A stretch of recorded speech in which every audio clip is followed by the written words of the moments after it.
Better tiffin ready কৰিছোঁ। বেটা school যাবলৈ ওলাইছে আৰু আজি বেটাৰ টিফিনত আছে খানিকি পিঠা আৰু কাবুলী বুট। ইফালে বেটা ওলালে যাবলৈ আৰু ইপিনে দেখিছেহি নহয় বৰষুণ। আজি কেইদিনমানৰ পৰা নেৰানেপেৰাকৈ বৰষুণ দিয়ে আছে।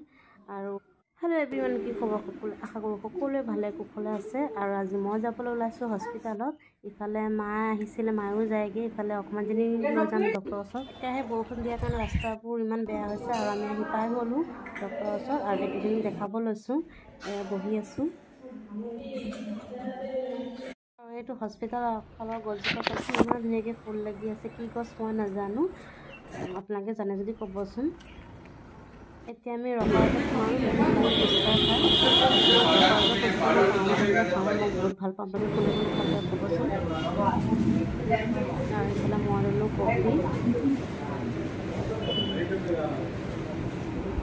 দুজনী আকৌ ম'ম' খাই বহুত ভাল পায়, ম'ম' প্লেটো লৈ ল'লোঁ আৰু আমি আহি পাই গ'লোঁ ঘৰ। এয়া আজিলে, আৰু ভাল লাগিলে ভিডিঅ'টো লাইক শ্বেয়াৰ কৰিব। আজিলে বাই বাই, আসসালামু আলাইকুম।